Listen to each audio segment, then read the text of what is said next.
আসসালামু আলাইকুম। বাংলাদেশ পরমাণু শক্তি কমিশন একটি নতুন নিয়োগ বিজ্ঞপ্তি প্রকাশ করেছে। তো আজকের ভিডিওতে আপনারা সেই নিয়োগ বিজ্ঞপ্তি সম্পর্কে বিস্তারিত জানতে পারবেন।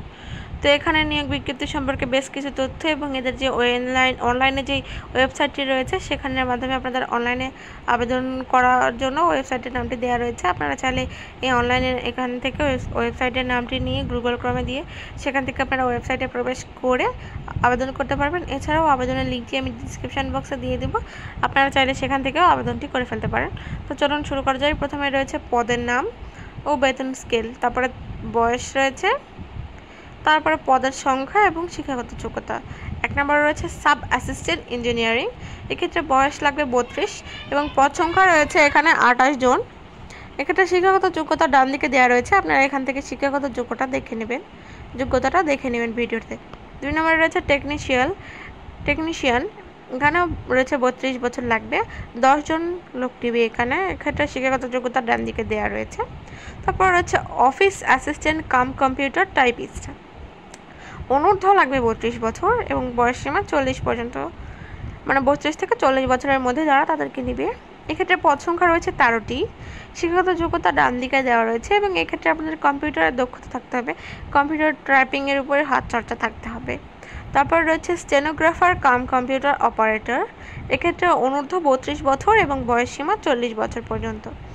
এখানে পদ সংখ্যা রয়েছে 4টি, এক্ষেত্রে আপনার শিক্ষাগত যোগ্যতা লাগবে, সেটি ডান দিকে দেওয়া রয়েছে এবং কম্পিউটার ব্যবহারের দক্ষতা লাগবে। 5 নম্বরে রয়েছে টেকনিশিয়ান, এখানেও লাগবে 32 বছর, এক্ষেত্রে পদ সংখ্যা রয়েছে 3টি। তারপরে রয়েছে সায়েন্টিফিক অ্যাসিস্ট্যান্ট, 32 বছর লাগবে এক্ষেত্রেও, এখানে পদ সংখ্যা রয়েছে 41টি। তারপরে কম্পিউটার টাইপিস্ট কাম অফিস অ্যাসিস্ট্যান্ট, এক্ষেত্রে অনূর্ধ্ব 32 থেকে 40 বছর পর্যন্ত এবং এখানে পদ সংখ্যা রয়েছে 6টি, এক্ষেত্রেও আপনাদের কম্পিউটার ব্যবহারের দক্ষতা লাগবে। তারপর রয়েছে কম্পিউটার টাইপিস্ট, অনূর্ধ্ব 32 বছর এবং 40 বছর পর্যন্ত, পদ সংখ্যা রয়েছে 19টি এবং কম্পিউটার ব্যবহারের দক্ষতা লাগবে এবং শিক্ষাগত যোগ্যতাটি উপরে দেওয়া রয়েছে। তারপর রয়েছে টেকনিক্যাল হেল্পার, 32, পদ সংখ্যা রয়েছে 9টি। জেনারেল অ্যাটেন্ডেন্স, 32 বছর, পদ সংখ্যা রয়েছে 27টি, এক্ষেত্রে শুধু আপনারা অষ্টম শ্রেণী পাস হলেই হবে। সিকিউরিটি অ্যাটেন্ডেন্স, 35 বছর, 17টি পদ সংখ্যা রয়েছে। স্যানিটারি অ্যাটেন্ডেন্ট, 32 বছর লাগবে, 5টি পদ সংখ্যা রয়েছে, অষ্টম শ্রেণী পাস হলেই হবে। এছাড়াও নিচে আবেদন বা ফর্ম পূরণের বেশ কিছু নিয়মাবলী রয়েছে, এখানে আপনারা এখান থেকে দেখে নেবেন। এছাড়া আমি ডিসক্রিপশন বক্সে আবেদনের লিঙ্কটি সুন্দরভাবে দিয়ে দিব, আপনারা চাইলে সেখান থেকেও আবেদনটি করতে পারবেন।